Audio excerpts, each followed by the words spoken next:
The Southern Palestine Offensive, employing manoeuvre warfare, began on 31 October 1917, with the Battle of Beersheba, during the Sinai and Palestine Campaign, of World War I. After the capture of Beersheba, by the Egyptian Expeditionary Force, the Gaza to Beersheba line became increasingly weakened, and 7 days later, the EEF successfully forced the Ottoman Turkish Empire's 7th and 8th Armies to withdraw. During the following 7 days of pursuit, the Turkish forces were pushed back to Jaffa. There followed 3 weeks of hard fighting in the Judean hills before Jerusalem was captured on 9 December 1917. During 5.5 weeks of almost continuous offensive operations, the EEF captured 47.5 miles of territory. After a joint attack by the XX and the Desert Mounted Corps, Beersheba, at the eastern end of the Gaza to Beersheba line, was captured.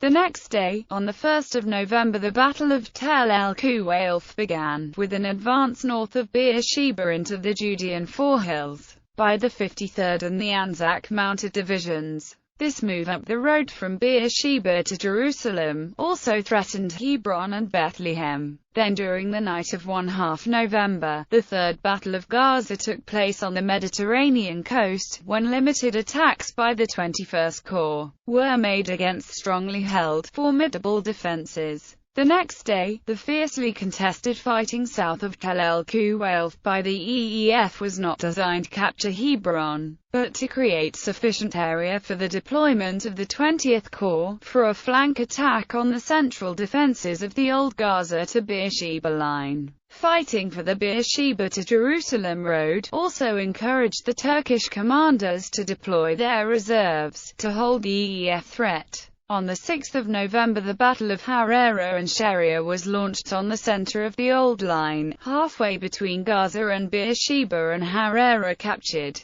But it was not until late the next day that the Sharia position was finally captured by the 60th Division, after a failed charge at Sharia by the 4th Light Horse Brigade. The 7th and the 8th Armies were by now in full retreat from the remains of the old Gaza to Beersheba line. On 7 November, the second day of the battle for Harera and Sharia, the 52nd Division and the Imperial Service Cavalry Brigade advanced unopposed through Gaza to attack strong rearguard positions, which would be captured the next day at the capture of the Wadi Heza. Background. After the first 2 battles for Gaza, it was obvious to British commanders that large reinforcements were needed to set General Murray's army in motion again. Indeed, Murray made it clear to the War Cabinet and the Imperial General Staff early in May that he could not invade Palestine without reinforcements. The War Office assured him in the same month that he should prepare to receive reinforcements,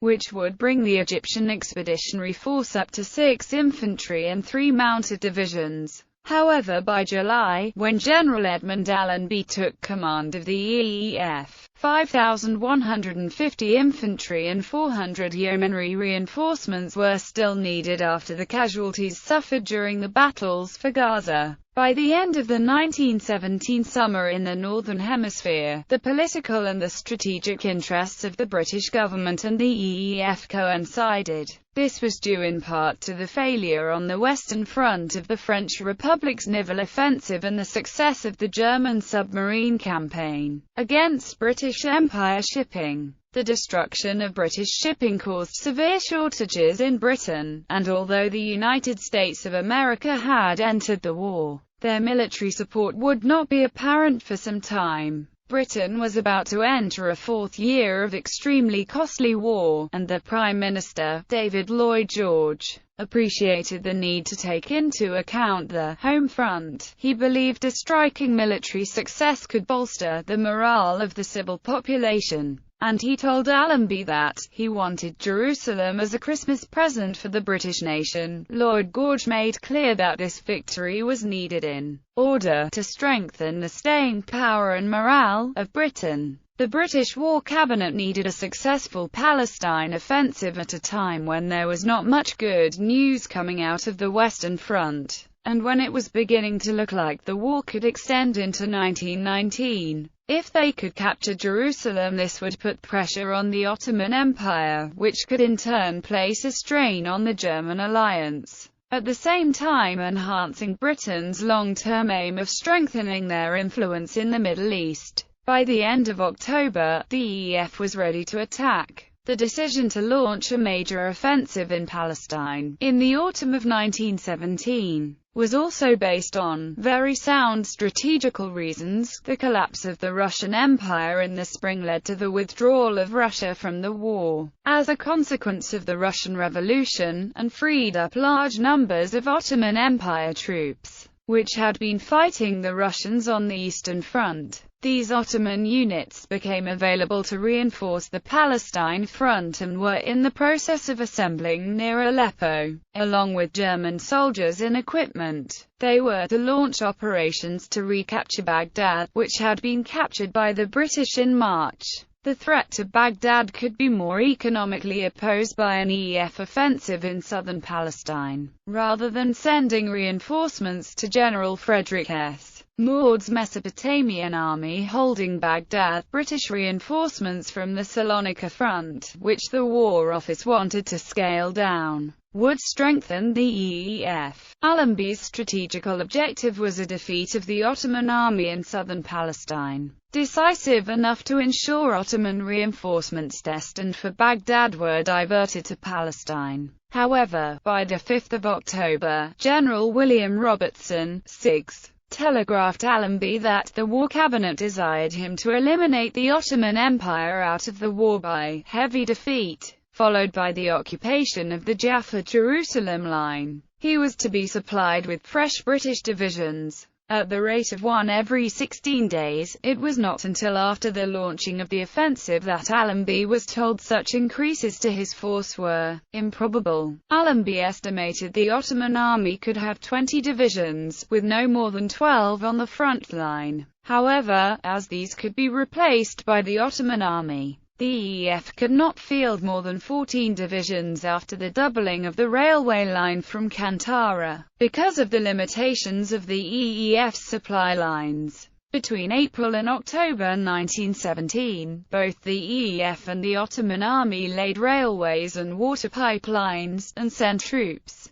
guns and huge quantities of ammunition to the front. By mid-October 1917, a staff appreciation from London acknowledged the strength of the Ottoman defenders in southern Palestine, and that any attempt to dislodge them from the Gaza to Beersheba line could cost 3 divisions. The appreciation acknowledged that Turk is a stubborn fighter in trenches, and we must expect that in any event he will stand long enough to cause us serious loss. We must be prepared to supply General Allenby with 3 more divisions, to relieve weakened divisions. Battlefield. The Gaza to Beersheba line was defended by both sides during the stalemate in southern Palestine from April to the end of October 1917. The EEF front line extended for 22 miles from the Mediterranean coast at Gaza to a point on the Wadi Gaza near El Gamli, about 14 miles southwest of Sharia and 18 miles west of Beersheba on the southern edge of the plain of Philistia. On the coast, a strip of sand dunes varying between 2 to 4 miles wide was impassable for wheeled vehicles. Between the sand dunes and the Judean hills, which rise to 3,000 feet, the mainly undulating, downland plains stretched between 15 and 20 miles wide. The plains were intersected by many wadis, which transformed into raging torrents, rushing down from the bare rocky Judean mountains during the wet winters. The region was sparsely populated, with each village depending on its well for water, while crops of barley were grown. From this area, the topographical conditions of the plain are unchanged for 80 miles northwards, becoming the plain of Sharon from Jaffa, to finally end at Mount Carmel near Haifa.